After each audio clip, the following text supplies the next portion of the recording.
then her arm is just like bone dry.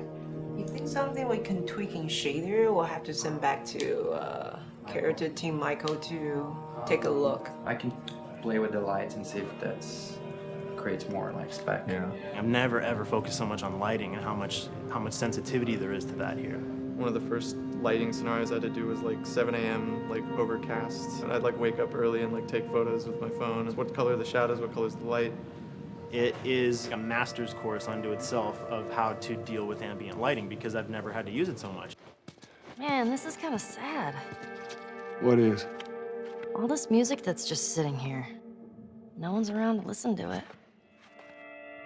I don't know. It doesn't seem right. All the characters cast soft shadows onto the environment. Even when there is no direct sunlight or no direct light sources, we still have nice fuzzy shadows.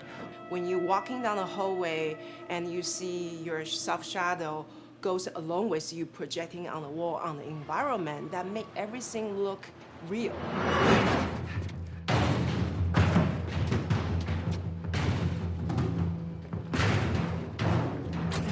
Follow me through here. Okay. The flashlight brought a whole new spin on it. So some of the environments end up being really, really dark, and you need the flashlight to get around. Give me a hand. We want to have the environment be really dark, but also at the same time have colorful surfaces that are sort of hidden, so when a flashlight hits one of those, it bounces off onto the ceiling. If you shine a light on a red wall, it will bounce the red lighting on the whole environment. And it's very difficult to do, very expensive, but we did it. Everything should have a bounce lighting. Otherwise, the world is gonna feel dry and unrealistic.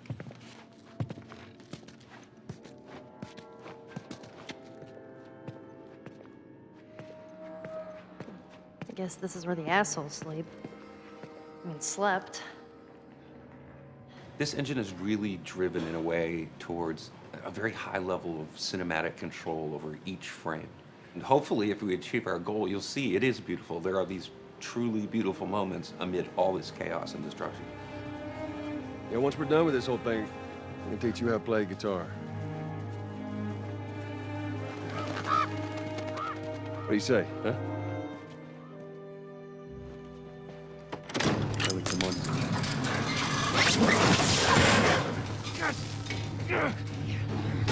I got you. Damn it, Bill. What just happened? One of Bill's stupid traps. There, that fridge, it looks like that's a counterweight. Okay. The story really dictates sort of the arc of the overall pacing. Storytelling would always want to be subtle. They would always want to keep the world grounded in reality. But gameplay has requirements where the player needs to see this thing. The player needs to immediately know that the enemy is attacking, that this room is dangerous, that this room is a puzzle that you have to solve. What are the things that we can do on the joystick to make you feel the same way that these characters are going to feel when we get to this next pinch point in the story? There's a turn in a scene that we need these characters to take, and we need you to feel it or understand that, and that means you have to play it. Sam! Oh, thank God. Why are you running? Doorway, over there. Run!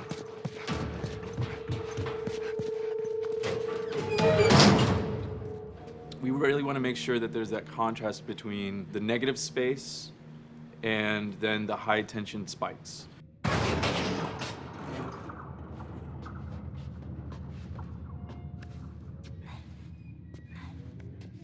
A lot of times we won't play music, or we'll play very minimal music just to let you know kind of the state, whether you're still in stealth or combat has broken out. Hearing someone's footsteps or hearing a person breathing on the other side of the door has so much tension to it. You hear that? Shh, quiet. You feel the tension of the world, make you question whether you want to engage with these guys or kind of try to stealth around them. That's another reason why we don't have traditional cover in the game. You smoothly move around everything, contextualizing with the environment, but you're never locked down. We want the player to, with that crafting system, with the scavenging system, with all of the abilities available to them, to constantly be moving around and changing as the moment arises. Gameplay is all about I have a limited set of tools, and how am I going to use those tools and those limitations to overcome this obstacle in front of me. And that obstacle might be infected, might be another class of humans that wants to kill me for a bottle of alcohol in my shoes.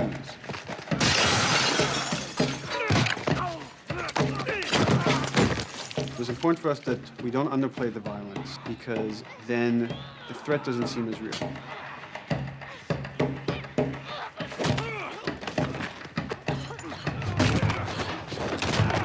We see video games as this incredible medium to tell stories. We want to treat it as equals to books or comics or TV or movies. This is subject matter that would not be considered out of the ordinary to tell in one of those other forms of entertainment. Fucking hunters. See, this could have been us. We wanted you to buy just the desperation of these people and why they're behaving this way, because it's so brutal. And at the same time, we didn't want to make it so over the top, stylizing it, so then it doesn't become as real. It was important for us actually to hit that middle ground where it's kind of disturbing.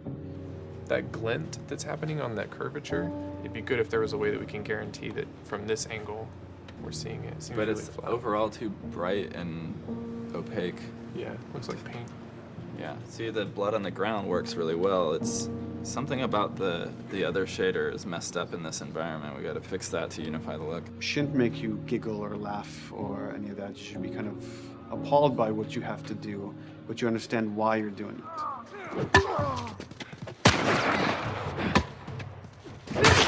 You want to feel each hit. You want to feel each concussive strike.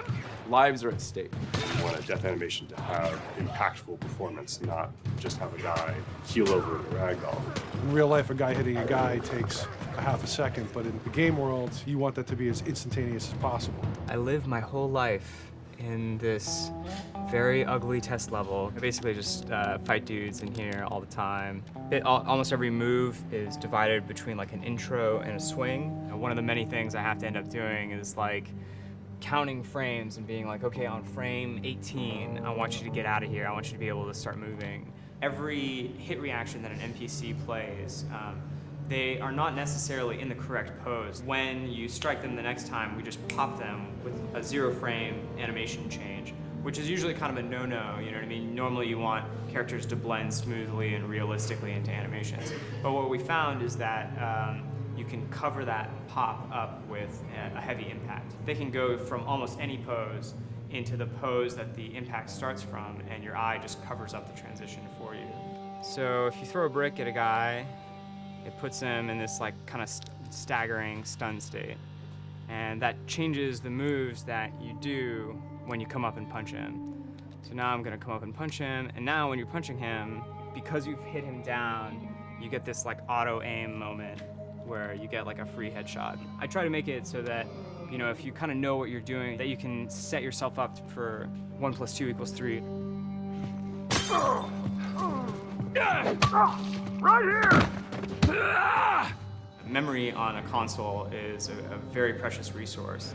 All of Joel's animations with every weapon, all the NPC animations, the stealth kills, you know, all of that stuff happening need to fit within a 4 meg to 5 meg memory footprint. This is a list of everything that's loaded in game and how much memory it's taking, because memory is our most precious resource right now. So we have a level, we call it the bookstore, it's in Hunter City, and this is a zone, for example. So when I set an AI to this zone, he will never leave its boundaries. I want guys to guard this exit where you have to go through, so I'll zone a couple guys around there to make sure that they, you know, they can fight you and use all this cover, but they want to stay around this door. This is another key component of the AI, is what we call the nav mesh. This defines the overall play space of where an AI knows he can or cannot go. Hey, look, that's where a cover used to be, and there's a hole cut out for it. I gotta fix that. Here's some other wonderful things. See these little red polygons? Yeah, that means they're not linking right for some reason, so that means they can't really walk through here properly. It's a bug, and I need to fix it. Welcome to my life.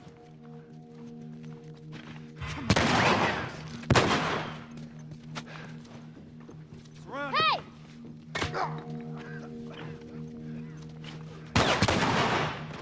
If you look at a lot of games, NPCs are usually only alive for a few seconds before the player ends up shooting them and then they're dead. We want our guys to be much more dangerous and much more threatening, which means they have to be alive for longer. They need to exist in the world for longer, which means you as the player can witness them acting out their behaviors for longer.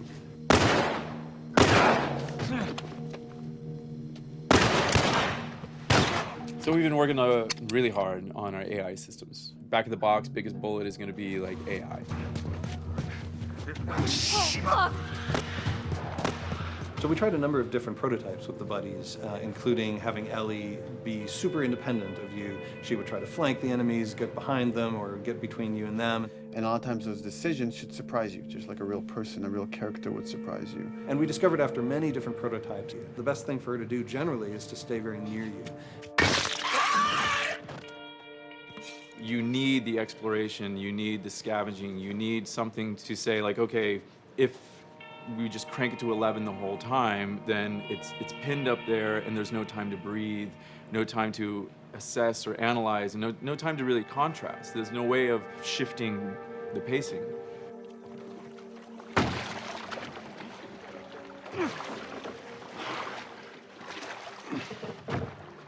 Puzzles are really weird, especially like Naughty Dog puzzles. I think they're very simple and satisfying.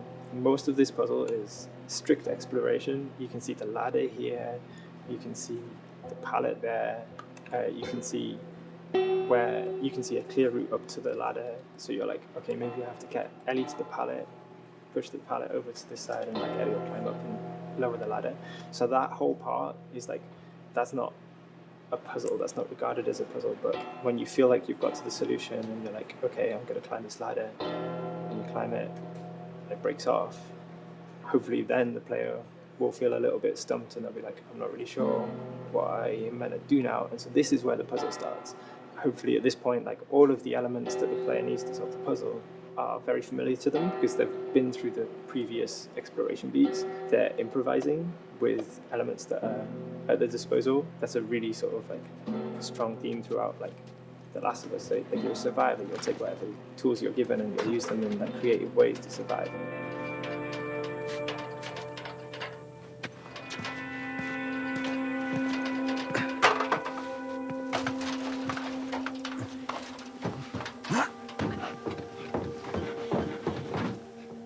We set out to create something kind of new to Naughty Dog, this crafting system. Our lead designer, Jacob Minkoff, he got this book of like the survivalist handbook and homemade munitions and all sorts of funny stuff. Just start reading about, okay, if I was just wandering around in a collapsed society, this world, what stuff that seems like I could find? Alcohol and sugar, if you want to make a smoke bomb. It's difficult to balance the right amount of resources against what you think the player's going to need and making sure that the player feels like they're getting just enough to survive, but not too much that they feel like they're a powerhouse. We wanted you to be forced to make some choices in the world that showed how depleted the resources were.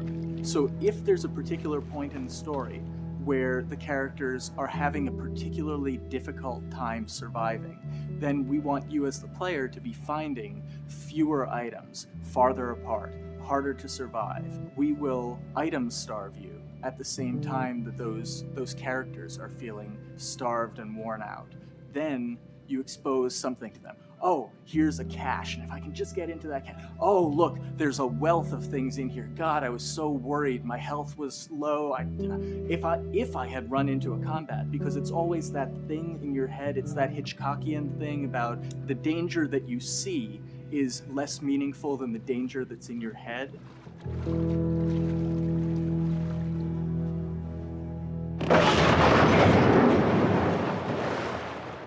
When we're designing the levels, it's nice to have the stuff that we know people are going to encounter. We kind of call this some of the critical path stuff. These are the things that 9 out of 10 players are going to find. They're right in the way. It's where you have to go. And then whenever designing a level, you want to have that little nook and cranny, right? You want to reward the player being like, oh, you went over here. And then you also want to have that other second nook and cranny. The player is supposed to go place a ladder here and climb up through the rest of the hotel. But what they can also do is shimmy across this area, and I place a really cool like upgrade kind of off the beaten path to reward players for exploring. So if they come all the way over here, they're gonna get this really cool training manual. It's a funny little bit of trivia. The HUD system, not the menus, not like when you hit start and stuff, but the actual HUD system where you see the reticles and stuff, was literally created for an E3 demo early in Uncharted 1, and that's been our HUD system, the foundation of our HUD system for the last 4 games. First time in Naughty Dog's history, we hired Alex. She's awesome, and she's got a really good understanding of UI and how it applies to games. The thing that I hate about any game's UI is when it pulls you out of the game for too long. No one wants to spend time in menus. Nobody loves UI, if we're being honest. Like, weapon slotting has probably gone through more iterations than any other system. The stuff that we finally ended up implementing, you press select, you get into this menu, then you D-pad left and right through the slots, and then D-pad up and down will change the weapon, and then just, you don't have to press X or anything, you just select out of it. When you're still, like Joel is here, that's fine, but then as soon as you get into an actual situation, so I'm gonna go over here and cause some trouble. Okay, so here they come, oh god. All right, so now I'm out of ammo. Now I need to like get back in that menu. I have to like run away from them, get into the menu, get out of it. And it ends up feeling like super clunky. Like again, okay, I'm out of ammo again. Get out of here. I need to take out one of my other long guns. And now Bill's in trouble. Bill's in trouble over here. And I've got to like I'm in a menu now and it's like, oh shit, whoever designed this UI is so bad. Like, what were they thinking? Bill's gonna die. In theory, it worked, but then in practice, it felt a little clunky. We wanted it to be the absolute minimum amount of button presses. You don't say to yourself, oh, I'm never gonna be able to do this in time, so I'm just going to give up. I'll die, I'll restart, let me try again. You wanna always make the player feel that there is a way to survive. They can just do this fast enough. And like what's gonna go in now, if you just left, right, D-pad through this stuff, you swap out your guns, like between long gun and short gun. If you're now on this gun and you were to hold X to pick your gun. So it all happens within the same system that you're using to slot the weapons. The first iteration that I did on that was awful. It just took way too long to get in. It was just a mess. QA was so upset at me like all the time. I'm sure they hate me now because of that system.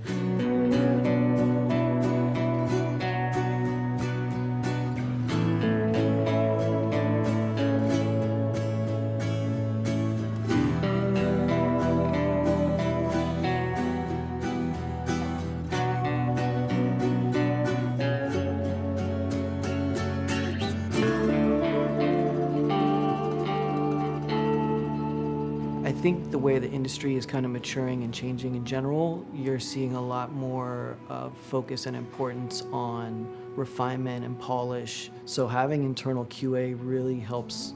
The industry is kind of changing from QA being this like tighten up the graphics on level 3 bro kind of vibe to like really being a more technical, mental investigative job. On the publisher side, it's more reactive towards the code being delivered in a stable, controlled environment. Whereas on the developer side, especially at Naughty Dog, we are going beneath the art and the design. We're given enough weight where we can go up to somebody and be like, look, you have to fix this. Why? Come over, I'll show you. That kind of feedback, I would love to be able to say like, that was us, but it gets so diffused throughout the iteration process that you're just kind of like adding your, I guess like genes into the gene pool and then just seeing what happens, you know what I mean?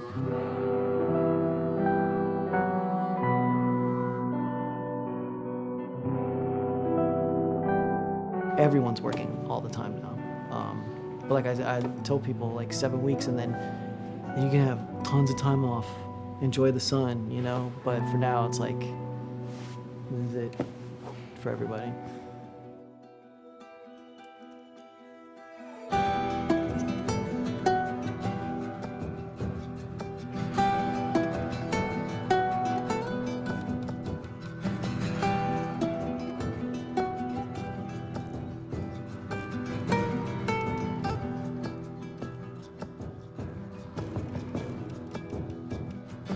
Crunching is part of making games, I feel it's human nature, right? If I'm gonna have a guest at home that's gonna come for a couple of weeks, I'm probably gonna clean their room just the day before they arrive, right? And I think it's the same thing. It's just like everything comes together at the end.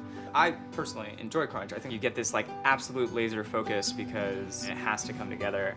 There's a camaraderie that also comes There's a together, camaraderie, totally, yeah. The vibe is everywhere, you know what I mean? Everyone's kind of like giving it 150% at this point. We're getting there, right? You start to get these glimmers, and I don't think anyone who doesn't make games realizes how late in the process you get those glimmers. 1 week before we shipped that press demo, we're all like, this kind of sucks. What's going on here? It's like, we need to dig down and find this. And in 1 week, like 1 week, the fun came together. Like you're shooting at a guy and then somebody flanks you and you hit him and you avoid the other guy who's shooting you and then you flank and go behind cover and you're like, oh, that 5 seconds in that 15-hour game was really, really fun.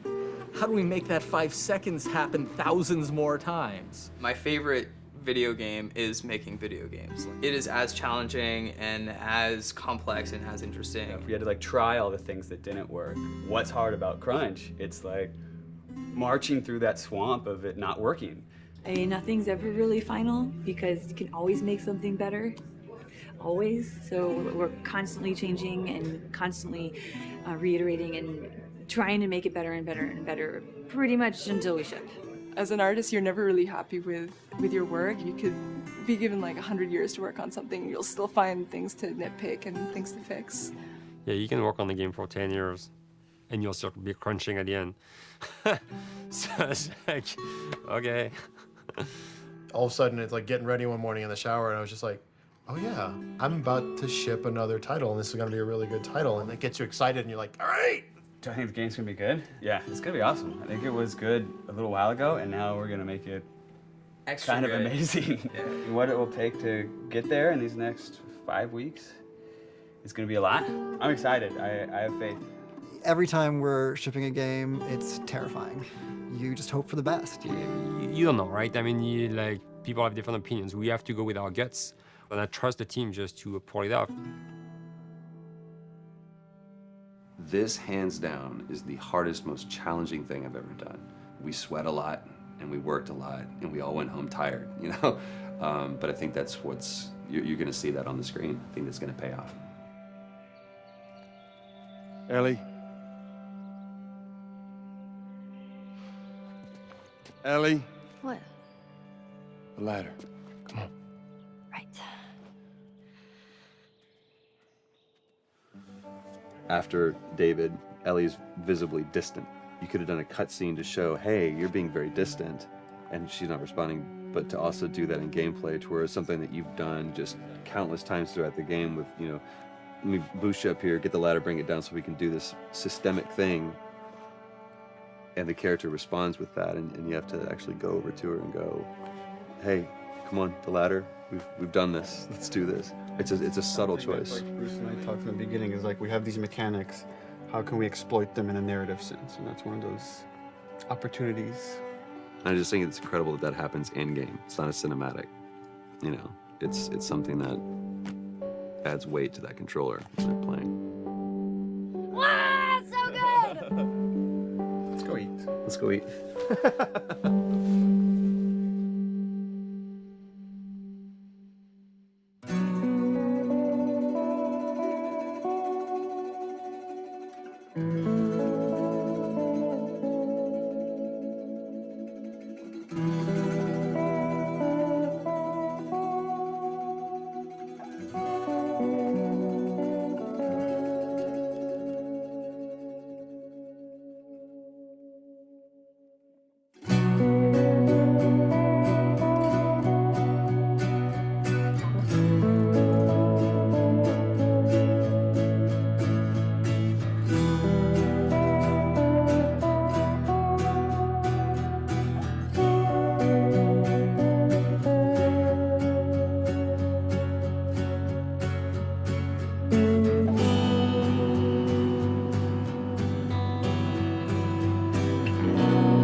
It's extraordinarily humbling, and I mean, it's kind of beautiful in a way that as creators we get to do something that's true to our hearts, and then other people pick up on that same sort of passion. We're taking all these risks with the game and making a more complicated game, a more nuanced story than we've ever done before, and it's something we really wanted to play, but we had no idea what the public, how they would react to it. And of course it was really, really exciting for us to see that people didn't just buy into it, but they were really excited about the world and the story and the themes and the subtext that we were putting into it. Really, people just got the game 100%. You know, as an artist, as a creator, you want people to love your work. You want to cause some emotional reactions. So it just kind of leads us and encourages us to keep going in the directions that inspire us.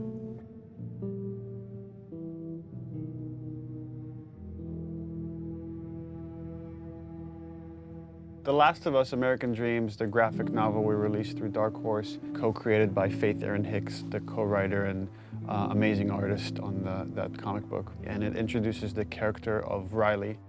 And in it, we get to see kind of Ellie coming out of her shell, and she starts taking on these attributes from Riley, but it's the first day they meet. And it became really interesting to us to say, okay, months later, after these two have become best friends, and they've had this falling out, where does that relationship go? In discussing ideas, it's like, what if we got to play through that kind of relationship? What if we saw that relationship? And it gives us an opportunity to test out various mechanics and storytelling ideas that maybe we couldn't test on the scale of the full game, but doing it in a smaller time frame allows us to try out these ideas and say, okay, that's interesting. How did that work? The comic book was kind of a great way to see a little bit of what Ellie and Riley's relationship was. So when we set out to design the world, we already had a point of reference that there had already been some great work done just in terms of some of the visuals and some of the language between Riley and Ellie. I think we had a sound story pretty early on that we felt was compelling enough to okay, that justifies us moving forward with the idea of single-player DLC. Now you have a team of some burnt-out, frazzled people that you're trying to say, like, okay, guys, let's go again. Can we do it again? And that's a lot. That's a lot to ask of anybody after 3.5 years of grind. We kind of right away knew we wanted to focus on Ellie. We wanted to tell a little bit more about who she was before all this. We also felt like some people were wondering what happened in that time span between when Joel gets really injured and then you play as Ellie. And I felt like I wanted to meet Riley.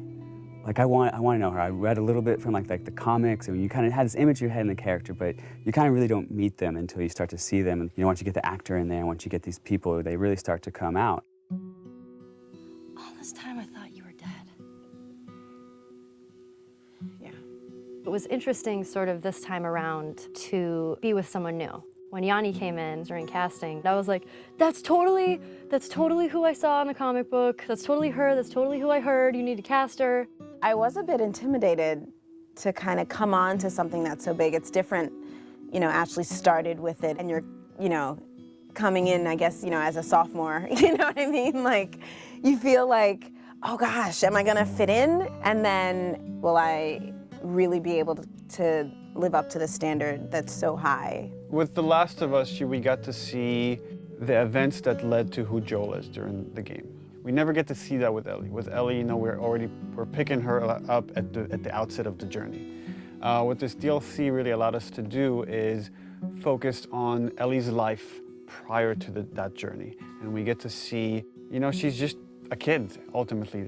Despite, the journey she's about to go on, you get to see her have fun, and you get to see her playing with her best friend, and you get to see her be romantic with someone. You definitely see a very different side to Ellie. Being with another teenage girl sort of brings out that playfulness and that silliness that you see glimpses of that with Joel, but it's different hanging out with a 40-year-old dude. You know Ellie as this really tough, strong kid that has gone through so many crazy things and has seen so many things. to this other side of her, a little bit more vulnerable, softer side of her through the eyes of Riley. So it's a really interesting relationship there because you get to see somebody who really influenced who Ellie is and taught her how to survive and be strong. And then you see that playful Ellie, and you see the events that are shaping her and changing her, and how she loses the one person in this world that she cares for. And then you understand why she's willing to fight tooth and nail to not lose Joel. She's already lost this person that she loved. She's not about to let it happen again.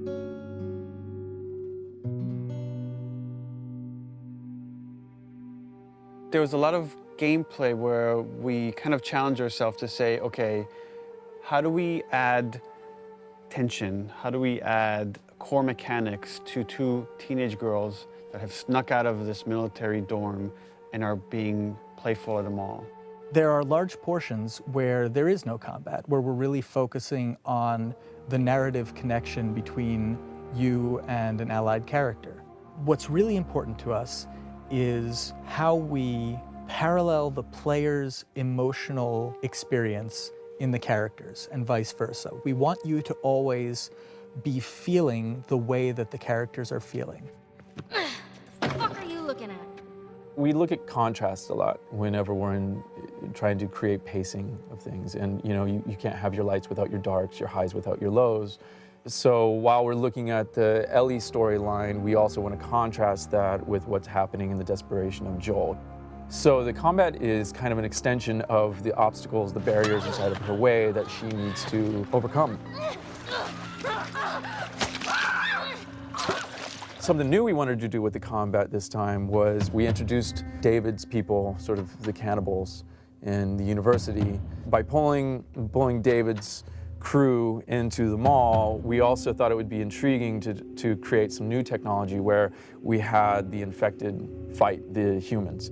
We developed a number of setups, combat setups, during the DLC where the player has the opportunity to pit those two sides against each other. And for us, this was really interesting because this allows you to use one faction as a weapon against the other. Now you're able to use these distractions almost as bait or as lures. So that creates this whole new way to think about a combat space and to think about ways that you move around. But it still drives home that idea that it's a desperate world and you're trying to survive in it. The main themes that we're playing with, I think, are love and loss and, on some level, devotion. What lengths do you go to protect the ones that you care about? If you never know if you're going to die tomorrow, in the next hour, in the next few minutes, every moment spent with those you love is a moment to cherish.